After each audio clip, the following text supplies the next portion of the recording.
Hello and good morning, everybody. Welcome to Synapsium Brain Healthcare's webinar series on holistic neurorehabilitation.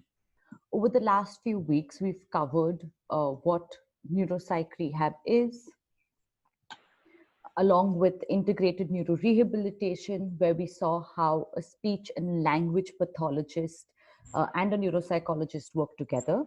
Today, we will be covering a very important and majorly overlooked part of neurorehab, which is family-based interventions, where we will cover how a family is impacted after a brain injury, the importance of family support and caring for caregivers, along with how a family can be involved in the rehabilitation process using a few case studies. Next Sunday, we will cover how a neuropsychologist and a neurophysiotherapist work together in the neurorehabilitation setup. All right. I think people are joining in slowly. So we will begin our webinar today. If you have any questions during this session, kindly make a note of it. There will be a short Q&A section in the end. Today's webinar is divided into two sections. The first part focuses on how family as a unit is affected when one member suffers a traumatic brain injury. And in the second part, we will look at how a family can be involved in the rehab process. Traumatic brain injury is the most common cause of death and disability in young people. In India, an estimated 1.6 million people will sustain head injuries each year, with 200,000 deaths and 1 million requiring rehabilitation services at some point or the other. Patients with traumatic brain injury often suffer impairments in psychomotor speed, memory, attention, speed of information processing, executive functioning, language, as well as visuospatial skills. These impairments need to be addressed as they have a significant impact on the social and occupational functioning of the individual. Neuropsychological rehabilitation has been found to be useful in improving cognitive and day-to-day functioning. The aim of neuropsych rehab is to help the individual achieve the possible optimum level of functioning, integrate into society, and return to work if possible. Let's look at how a family is actually affected after a TBI. Rehabilitation professionals have become increasingly aware that TBI has long-term adverse effects, not just on the patient, but also on family members. TBI is a family experience. It influences and is influenced by every member of the family. It changes family dynamics and aspects of the family system, including roles within the family system, boundaries, communication, how the family communicates with each other, and families experience various needs during this time of a crisis. We will now look at a short video of a mother whose child experienced a traumatic brain injury, and she describes her experience in brief. After we watch the video, I will get into different aspects of what she said and what that actually means. I'm talking about my daughter who had an accident 4 years ago. It was a hit and run road accident. And it's been a very challenging 4 years that we have faced. Initially, when it did happen, we had no idea what a TBI is and how long somebody with a brain injury takes to recover. So it's been non-stop, I think, a journey which has taken us through different stages of her recovery, starting with the coma to when she could finally get out of hospital, be on had a tracheostomy, then had a stomach peg, started speaking after a year, started walking after that. And yeah, it really is I wouldn't say it's easy for the family or for the extended caregivers to go through this. It, you need every iota of energy, every iota of hope, faith, determination to keep you going. Hi. All right. Traumatic brain injury acts as a magnifying glass for families, wherein family dynamics are exaggerated. As a result, normal family developmental processes can become pathological. And for this reason, it is helpful if a neuropsychologist is able to assess, formulate, and implement a plan of care for the family as well as for the patient.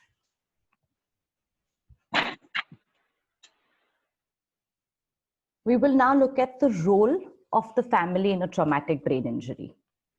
So, given that family members and their caregiving plays such an important and integral role in a patient's recovery process, it is crucial to provide these rehabilitation services within the context of the family system. So, including the family system in the rehab plan is extremely important and crucial. Family members usually play a very critical supporting role in the recovery process. And researchers have identified that there is a relationship between caregiver well being as well as survivor outcome. Once a traumatic brain injury survivor is released from intensive care, the family becomes a primary support system and takes on many different roles to properly care for their loved one. So family members have often found themselves as therapists, wherein they take up few activities at home when the patient is still recovering. They look at specialists, they become caregivers, they become case managers. They are more often than not, family members know the entire case history of the client, what has happened of the patient, what has happened, when did which surgery take place, what was the outcome of it, what were the initial problems that were faced, how he gradually recovered, or what were other difficulties that came up. They also become advocates for brain injury patients along with transporters. It's the caregiver's job to take the patient from one therapist to another, or from for different hospital visits. Of course, when one or more than one member of a family has to now take on this new role, there is going to be a slight change within the family dynamic system. The family that was once functioning as an individual unit now has to take on many different roles in order to accommodate the new change that has taken place. The more often than not, in a family system, when one member is sick, another family member typically picks up the slack to help the family unit continue functioning as a whole. For example, if in a family system, the mother suffers a traumatic brain injury, and before the injury, she was the primary caregiver of the family, nurturer, provider for the emotional needs as well as anything that the family needed. After the traumatic brain injury, maybe the oldest child may step up and take on that role until the mother can once again function in her role to that capacity. We look at role overload. Role overload is in a situation wherein a person, or who's more often than not the caregiver, is typically expected to behave in many different and often conflicting ways. So it is difficult to fulfill any one expectation satisfactorily. Many caregivers struggle with role overload. It's been seen that sometimes when war veterans who come back suffering a traumatic brain injury, who are newly married, and then they come back, their wife now has two roles that she has to fulfill. One, that of a wife, as well as that of a caregiver, which can get really challenging. In the previous example that I stated, wherein like the older child will take up the role of the mother in the house. So now they definitely feel overwhelmed because they have to run the house, possibly care for the father as well as the siblings. If they are the primary caregiver of the mother, then they have to take on that as well, in addition to their own needs that they were already fulfilling. Another thing that we typically see is role reversal. In this, this happens in a situation where one person changes behaviors and begins to act in ways that is expected of the other person. For example, a son may have to suddenly start behaving maturely and take up responsibilities that the father would usually do if, in the case, the father suffers a traumatic brain injury. Role reversal is more distinctly noted if the loved one who has acquired a traumatic brain injury is the mother of the father of the family, but is not restricted to these. I will now show you a video where three different families showcase the role reversal in different ways within the family dynamic. I want to share my experience as being caregiver for my dad since he's got stroke in December 2014. Basically, since the time I and my brother, we have got the responsibility of taking care of our dad because of his condition. We've got a lot of responsibilities in terms of taking care of the house, taking big decisions which our father would take, which ideally before stroke he was the one who decided for the family. But now it's become our responsibility to decide what's best for our family. So there's a complete jump in um, the role that we played in our house, as well as in our extended family as well, within our cousins and uncles and everyone. So that's a big change we faced. And uh,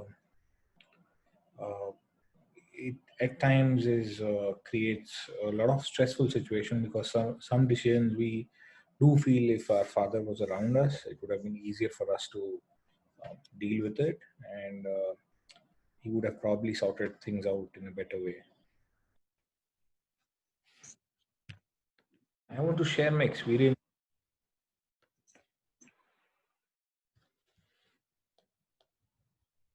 Post the accident, the toughest challenge was to acknowledge that my father was not as capable as his prior self. Inability to acknowledge the role reversal, to see him as a patient and us as caregivers, led to numerous incidents of breakdowns, anxiety, frustrations, and also heated arguments. My entire life which turned topsy-turvy. The family order changed completely. I have a younger child who had to suddenly grow up overnight to deal with this situation. Taking time that we required to come to terms with the situation and heal ourselves also made us feel guilty for stepping aside from our responsibilities towards our father. So as we saw in the video, the gentleman and one of the ladies talks about how when a parent suffered a traumatic brain injury and how they had to suddenly overnight take on that responsibility that the parent once did once upon a time, which was not their responsibility earlier.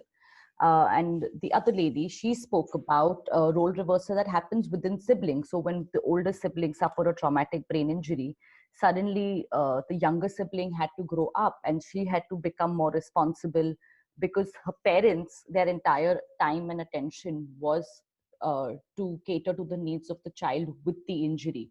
So the other child had to basically learn how to do things by herself independently all of a sudden. So traumatic brain injury is a sudden change that occurs within a family system, and each and every family member has to sort of make a couple of changes to adapt to this new situation, which can get extremely challenging and frustrating, as these family members have already illustrated. We now look at what are the different challenges that a family faces. So there are logistical challenges that they face. For example, there is lack of knowledge.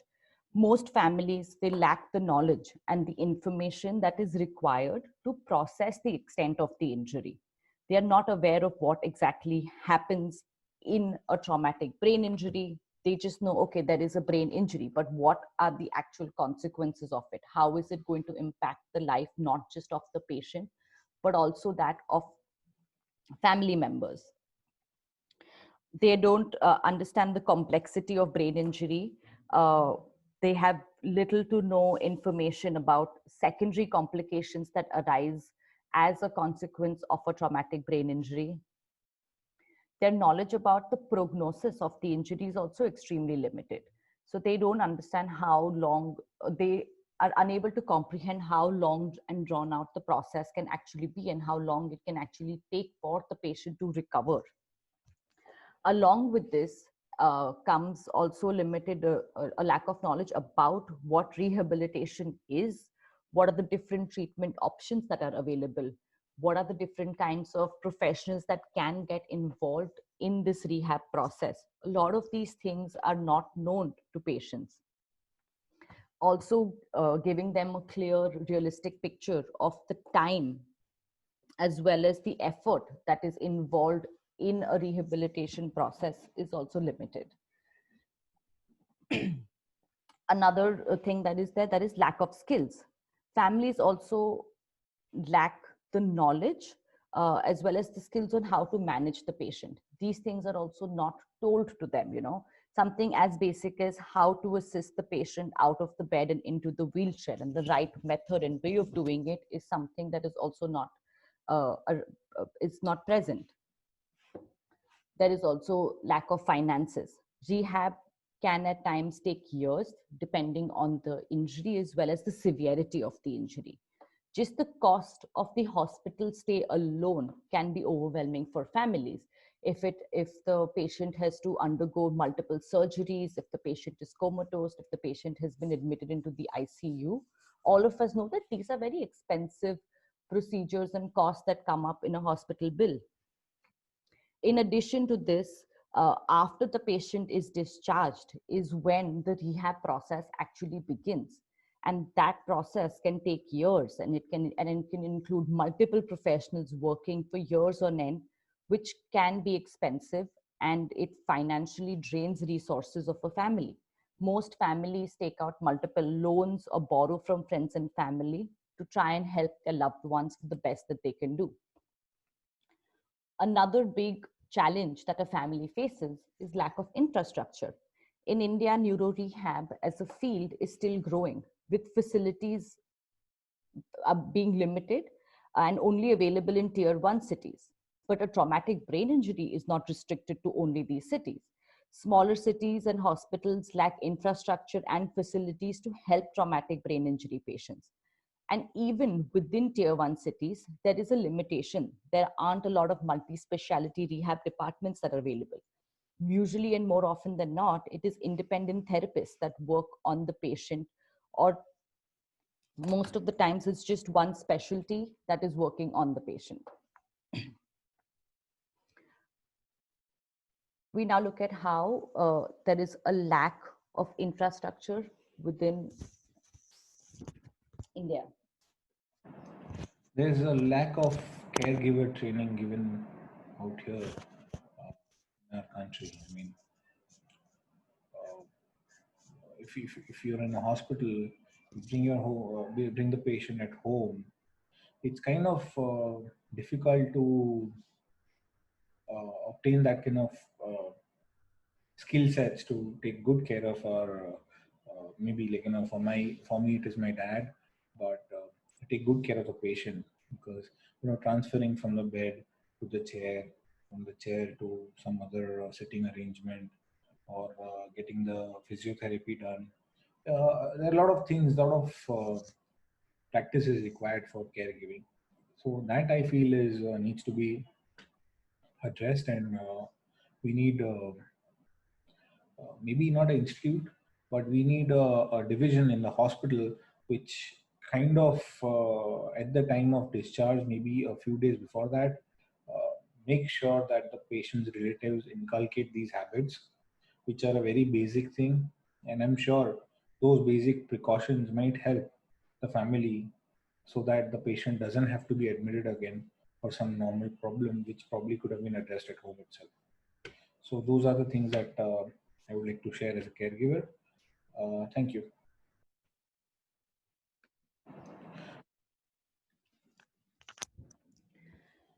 A lot of times there are also psychological challenges that the family faces.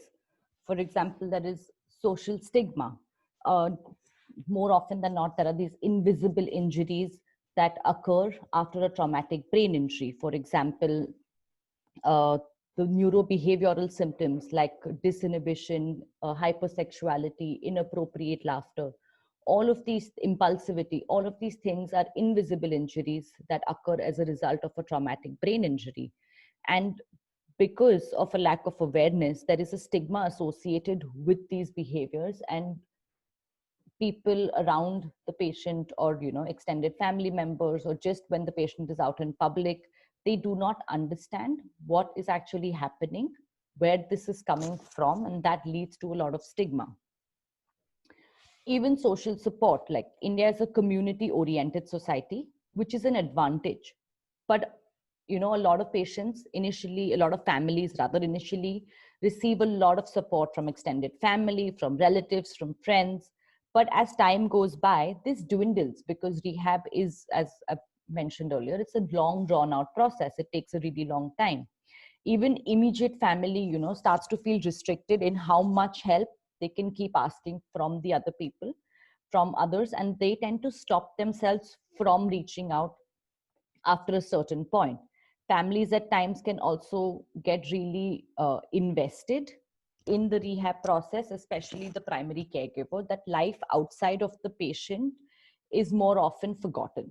Recovering from a traumatic brain injury can become a very isolating process as well, not just for the patient, but also for the caregivers in the family. Our dad, sometimes if he would fall sick and we would have to admit him in the hospital, we did realize that we have a huge circle of friends and family. They have their own responsibilities, but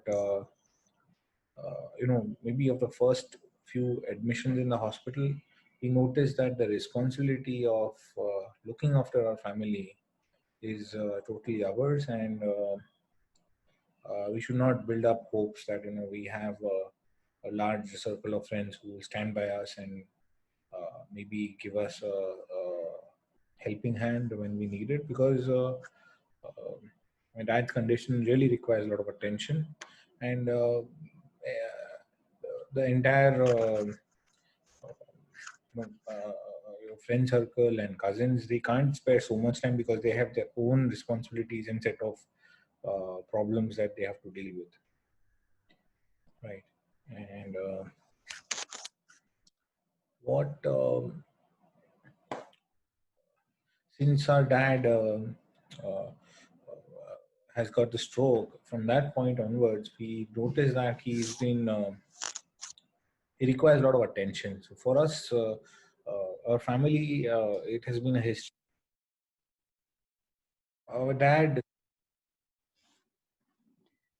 Let's now look at how to actually help the family cope in this situation. What is it that we can do to help this family? First of all, psychoeducation is key. Help the family understand what a traumatic brain injury is. Understanding the invisible injuries of a traumatic brain injury, like the behavioral as well as the cognitive outcomes that are not as evident as the physical outcomes of a brain injury. Knowledge about the injury process, understanding the science of it, what has happened, how it affects the individual in all aspects, not just the physical, but also explain the invisible injuries, how they can affect the individual, the behavioral changes that occur, the changes in cognition, and equip them with the information to help them cope and understand with the severity of the situation. That is extremely important. We'll now look at specifically how a psychologist can help in this scenario. So, family members who serve as primary caregivers commonly face many difficulties after the injury. On an emotional level, they feel overwhelmed and frustrated. That's a very common outcome. They may develop anxiety, depression, insomnia. They tend to lose their identity. Their life is now all about the patient and the needs of a patient. Many caregivers also find themselves being upset because of the suffering that their loved one is going through, the fact that they've lost their abilities, they're unable to function in day-to-day life. Also, they require such complex medical care. Aside from all of these financial concerns, a lot of caregivers also worry about their ability to provide quality care for their family, for the family member that is injured. And they also wonder whether their family life will ever return to so and so quote unquote normal, or feeling worn. And they definitely feel worn out by the increasing number of responsibilities that they have taken on, as is common in the experience. As psychologists, what we can do is we can use a person-centered approach to help remove the barriers. Psychotherapy for the family, especially the caregiver, to help them cope with caregiver distress, help manage stressors efficiently, also help them find their own identity in this process, help them understand that they do not have to necessarily do this alone, and they need to take time out for themselves outside of just the needs of the patient, as well as help them deal with the guilt. More often, patients, caregivers, when they take time for themselves, they go out to do things that they want to do. They find themselves constantly worrying about the patient back at home, as well as there is a sense of guilt that they are out doing these things, whereas they could be there back home helping the patient. So helping them cope with these factors. Again, detailed psychoeducation about the nature of the injury, what is holistic rehabilitation, expectation management is something that is also something that a psychologist can work on with the client, with the caregiver. Active involvement, help them validate their experience, even help them look at that even a small victory or a small change is actually a big change. A lot of times psychologists, in addition with other professionals, can help carry out these tasks, like specific training in use of medical and assistive devices. So like the gentleman in the video said that if there was some kind of training that was provided on how to manage the patient, how to use certain medical devices at home, to be able to help the patient function effectively, to help the caregiver give the best level of care for the patient. Also, help them understand how they can assist the patient most effectively. Neuropsychologists can help train the caregiver on how to carry out cognitive exercises and activities. This part of it we will get more into detail later when we highlight the case studies. How to manage the behaviors when the patient is not cooperating, they display certain aggressive behaviors. These things can get very stressful for the caregiver, and psychotherapy or a psychologist can help the patient, can help the caregiver understand where these come from, that this is a consequence of the injury, this is not who their loved one is. Helps them help them put things into perspective is a way in which psychologists can definitely help. Let's look at how a family gets involved within the rehab process. Within our Indian community, we have a big advantage, which is that we are a community-oriented society. Like I mentioned earlier, getting extended family and friends within the process can help. And this doesn't necessarily have to be an active involvement in the rehab plan, but it can also be to help, like through within our community, we have networks and we have connections, and through somebody we may know. So if the patient, is looking for something after the rehab process is complete, is looking for like part-time employment or engaging in some meaningful activity to help give purpose, this is where you can get your network and family or friends involved to help them help out within the rehab process. They can also, extended family can also at times help taking the patients to therapy. So if like I said, rehab is a long run process. At times you have to go to different therapists because of a lack of infrastructure, and in one place where there is all of the services available, like a multi specialty department. usually patients find themselves going to different therapists. So maybe Monday, Wednesday, Friday, they have to go to the physiotherapist, and Tuesday, Thursday, Saturday, they go to a speech and language pathologist and a neuropsychologist. So maybe on one day, and somebody from the extended family can help take the patient to therapy. This allows for some respite and breathing space for the primary caregiver as well, and they can take that one off day basically to do things that they would want to have done, or complete tasks or duties that they have left over. Family members often take on the role of a therapist. I will highlight this later because obviously of the lack of poor access to rehab services, affordability. So usually family members take up the role of a therapist. So they, like, if you cannot go to a physiotherapist 3 days a week, maybe you go to a physiotherapist 2 days in a week, and then the third day or the rest of the other days, you do the same exercises at home with the patient.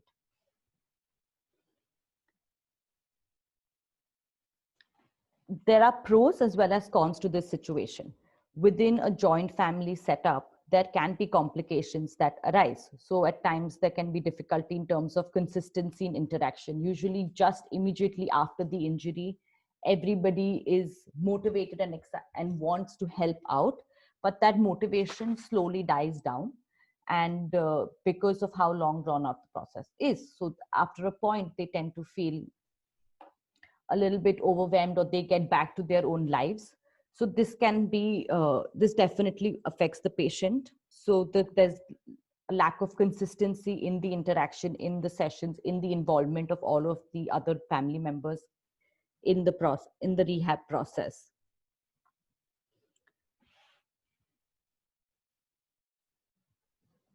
Okay.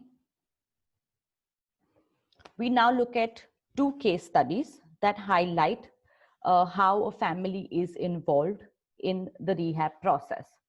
The first case I will go in very briefly, but the second one I will show a little bit more in detail. So SM was a 28-year-old male, college educated. He suffered a traumatic brain injury as a consequence of a road traffic accident. He lived with his wife and family in Bhopal. He was married just 10 months prior to the injury. It was an arranged marriage, and he lived in a joint family setup with his parents, 2 brothers, and their families. As a consequence of the traumatic brain injury, he suffered a subdural hematoma, and he had to undergo emergency craniotomy. The consequences of his brain injury were he had a right-sided neglect. There was impaired orientation. He was not oriented to time, place, or person. He was disoriented. His attention was borderline. His memory was impaired. His information processing speed was impaired. Working memory was impaired. And his executive functions ranged within the low average range. In addition to these, there were also a lot of neurobehavioral issues. There was impaired self-awareness. He was not aware of what had happened to him, what are the consequences, what is going on right now. There was a lot of irritability, disinhibition.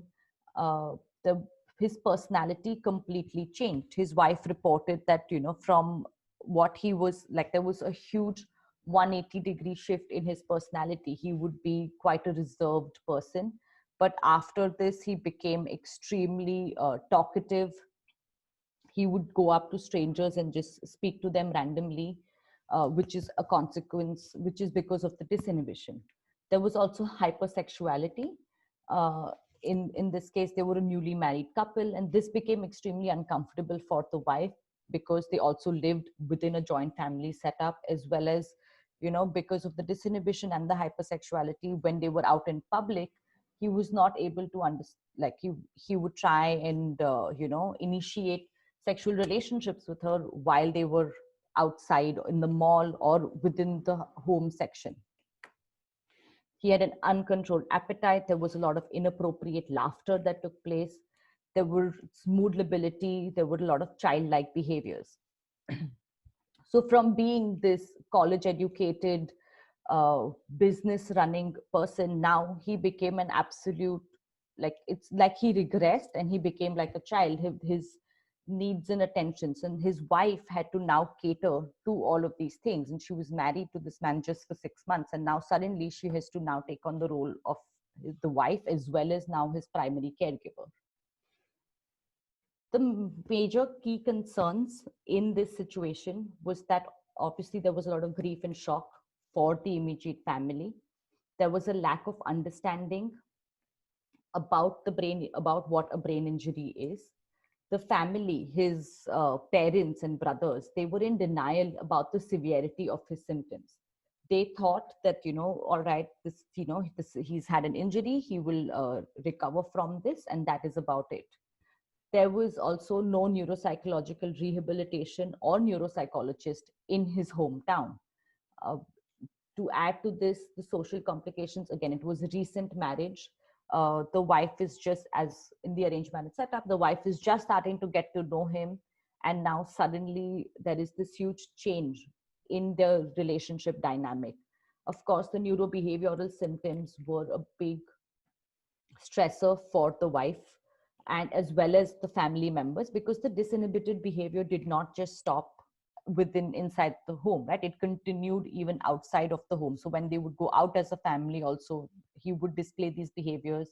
If, say, for example, they went for a wedding, and so all of these, and again, like I said, the stigma part of it is where this comes in, where people would not understand what is happening. So it caused a lot of distress for the family. There was a huge lack about a lack of knowledge about rehabilitation and what it is, how it can be done, how it can actually help the patient in this scenario. So because the family and his parents and brothers were in so much denial about the severity of his symptoms, their involvement in the rehab process was extremely limited. So his wife actually took charge. And the reason I'm actually presenting this case is because of her grit and determination. She took charge. His immediate family had extremely minimal involvement. She did all the research. She looked up information about, she did a lot of reading, looked up information about traumatic brain injury, how it can be helped, rehab services that are available within India's India where she can go, and that's how she came in contact with us. So we had to now come up with a novel rehab plan, because this client does not live in Mumbai, they live outside of Mumbai. So we created a plan where the wife and the patient would travel to Mumbai and stay there for 6 to 8 weeks. During these 6 to 8 weeks, we would provide them intensive rehabilitation within the clinic. Along with this also, the plan was to psychoeducate the wife. There would be supportive therapy sessions for her as well. So in a day, there would be a 1-hour session where we would have cognitive retraining exercises with the patient, after which we would spend time with the wife, wherein a part of the session was to provide therapy for her, because obviously this was a very difficult situation. She was doing everything by herself. And in addition to that, she was trained to undergo cognitive exercises, because his therapy did not just, like, he didn't come for 8 weeks and then it ended. It had to be continued when he was back home as well. And then when he was back home, it was his wife who would take charge and take on the role of the therapist and continue the cognitive exercises back home. She was then we then slowly, his extended family, like his parents and siblings, were involved. They were psychoeducated about what is happening. A detailed home-based plan was created for him. A schedule was created when he would do which activity, physiotherapy, which cognitive domains to work on. A lot of reading information and a lecture covering the brain structure and function, traumatic brain injury and consequences as a part of psychoeducation was provided for the family more, and as well as the wife. Psychotherapy for her also included preparing her for her long-term rehab and her role. Now she was going to take on the role of his caregiver in addition to being his wife. In addition to that, she also had to become his therapist back home. So helping her understand that this is a long drawn out process. It's going to take time. Obviously initially understanding that why these changes have happened in him, why this is not the person who she married. There was significant personality changes. So helping her understand them as well as preparing her uh, for her role as a caregiver was extremely important. So, setting realistic goals, helping them understand what to expect is very important. Uh, because of the lack of insight and awareness with the patient, majority of the goal setting was done with the wife. And yes, she was trained for the home-based rehabilitation plan. So she actually continued to do this, and she's been doing this now for 5 years, where every few months they come to Mumbai for about 8 weeks. The goals are changed. There is almost weekly phone calls that take place with her to help understand the progress, how the rehab plan is going with the patient. She's been taught how to monitor changes, and there is a discussions always, okay, do we need to alter the goals, do we need to change strategy in the rehab process? So all of these updates are done weekly via phone call, and then they come back every few months and stay for 8 weeks. The second case that I will be presenting is of SS. He's a male, 32 years of age at the time of the incident. He's college educated, and he suffered a traumatic brain injury in a road traffic accident. His profile is he was married with one child, and his wife was actually 6 months pregnant at the time of the accident. He belonged to a low socioeconomic background. His injury was, he suffered a diffused axonal injury. He had acute bilateral and bifrontal contusions, multiple diffuse cerebral and brainstem infarcts, right frontal subdural hemorrhage, a basal skull fracture, and a left-sided hemiparesis. So he was bedbound. He had a lot of difficulties, not just cognitive, but also neurobehavioral difficulties. In addition to this, when the rehab plan was formulated, there were several obstacles. So because his wife was pregnant, she was unable to care for their young child. The child that was already there was about, I think, 1.5 to 2 years old. So she had to care for a young child, as well as she was pregnant herself. And then there was this additional stressor. So she was unable to take on the role as a primary caregiver. So the primary caregivers were now the patient's brother and sister. Both his brother and sister were college educated, and they lived within the same household, but they had, and of course the parents were elderly, so the brother and sister were the ones who took charge. Before the injury actually happened, the relationship between the brothers and the brother and sister and the patient was actually estranged. Once the whole family was involved, there was also a lot of conflict within the brother and the sister about the line of treatment, how to proceed, with which therapist to proceed. Both of them saw things a little differently. There was also a lack of understanding of the patient's condition. Because they belong to a low socioeconomic background, their financial resources were also extremely limited. So yes, the plan that we came up with was, for the patient, is to build insight, orientation, attention, work on cognition, and for the family was psychoeducation. So how it was done? So the family was sat down. We actually took charts and explained to them what the brain structure is like, how structure and function is connected. The brain and behavior connection was explained to them. How each, so the patient definitely also displayed neurobehavioral deficits, like there was impulsivity, there was inappropriate laughter, there was disinhibition, there was also hypersexuality initially, a lot of aggressive behavior, screaming and shouting. He would scream and shout almost throughout the night at times. So helping them understand that where these behaviors are coming from, how each injury was associated with different functions, the outcomes, and connecting each of the patient's neurobehavioral symptoms back to the injury site. So because there was disinhibition, connecting it back to the right frontal subdural hemorrhage. They were then taught strategies on how to help communicate better with the patient. Because the patient was aggressive and screaming, the family found it really hard to manage him, and at times would also get aggressive with the patient to try and get him to keep quiet, because it was frustrating. If there is somebody screaming throughout the night, it is going to get frustrating for you. The brother and sister also had daytime, full-time jobs that they had to go to. So they were taught, they were first explained why this is happening to the patient, and then they were taught how to communicate better with the patient. Both siblings took up charge of different aspects of the therapy. So the brother took charge of the physical aspects of the therapy. So, monitoring physiotherapy sessions with coordinating physiotherapy sessions with the physiotherapist, as well as then conducting exercises at home when the patient did not have to go to the hospital. And the sister took up the cognitive and the behavioral aspect of his therapy. Because of their limited finances, a home rehabilitation plan had to be created for them. They could not afford to come to the clinic several times in a week.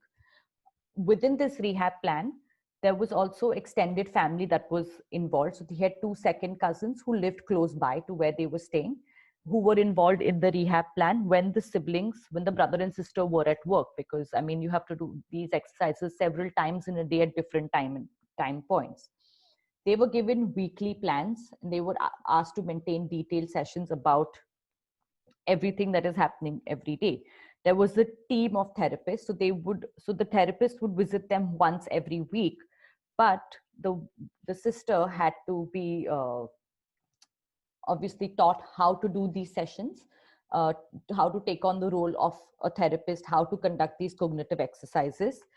The whole family was psychoeducated. The wife and the sister, there were therapy sessions that were conducted for them as well, individual therapy sessions, because of how stressful the situation can get.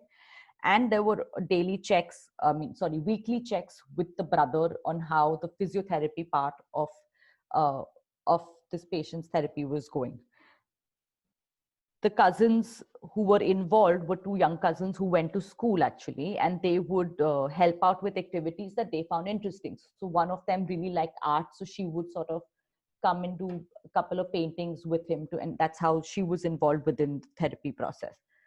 Because of how challenging this case was, it required almost daily updates. So every day there was a phone call to monitor or alter the tasks based on how the patient performed. They were also taught on how to maintain daily notes about these sessions and what to do.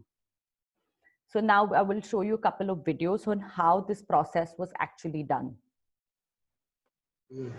अभी दोपहर है, शाम है,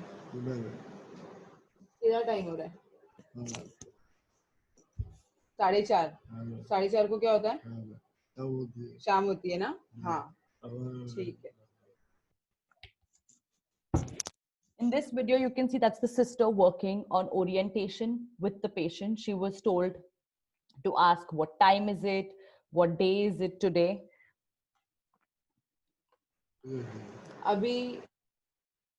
In this video, we'll see how they're working on the date. So the sister was taught on how to question him, how to respond to certain answers that he gives because of the neurobehavioral concerns that he had. 15th August 2017, भद्रा नहीं. अच्छा, 15th August को क्या होता है?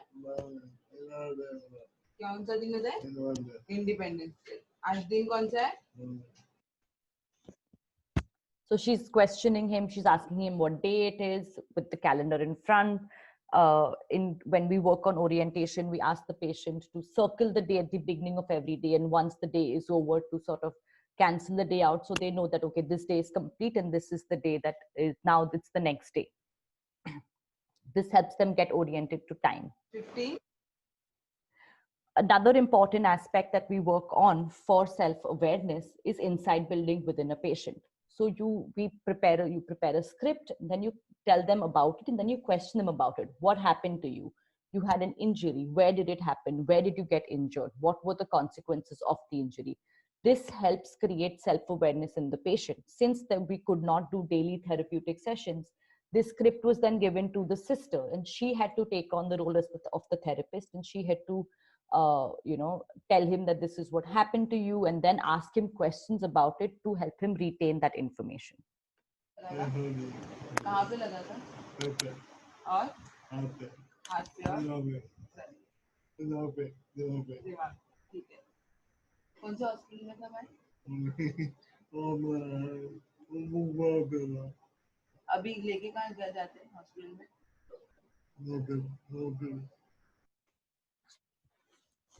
So she's asking him questions about where you were hurt, what exactly happened, which hospital are you taken to, which hospital were you taken to then, what happened after, like what are the things that, so he said, yes, my hand was injured because his hand. So he's kahan pe lagi thi, and then what happened. So that's how we worked on inside building. This video that we're about to see showcases how the family is involved with cognitive tasks. So they would sit together with him and play Uno. And that's how the extended family also got involved within the rehab process. This was, of course, as you can see, he's now sitting in a chair. So it was much later into the rehab process when he was able to sort of comprehend and understand a complex activity like playing Uno. उसमें भी red card डाल रही है. फिर अभी वापस से red card डालना है. डाल. कौन सा वाला? डाल.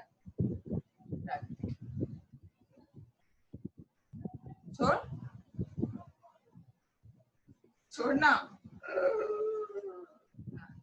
अभी उस्मा की डन है. उस्मा या तो नंबर 4 डाल सकती है या तो रेड कार्ड डाल सकती है. ठीक है. तो उस्मा डाल रही है रेड कार्ड. उस्मा ने डाली red card. So as you can see, she's vocalizing everything that's happening to help him understand the game better and what is going on at every step of the game. She's also helping him out a little bit with the rules.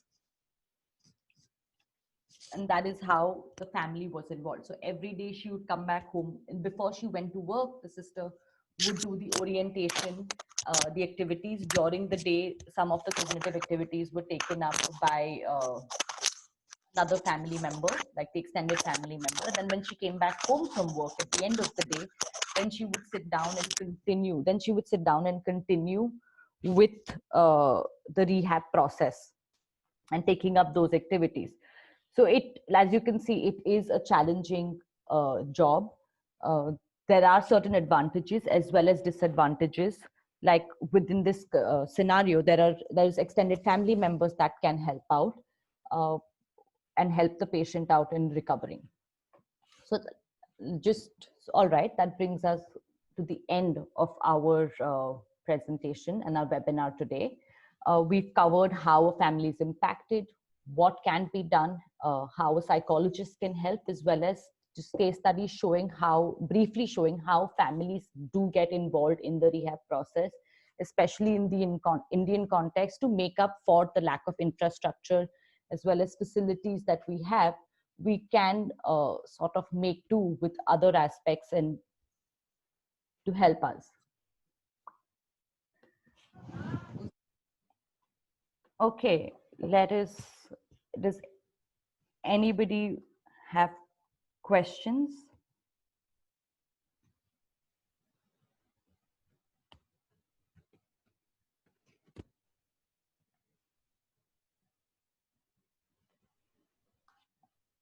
If you have any questions, please post them on the group chat.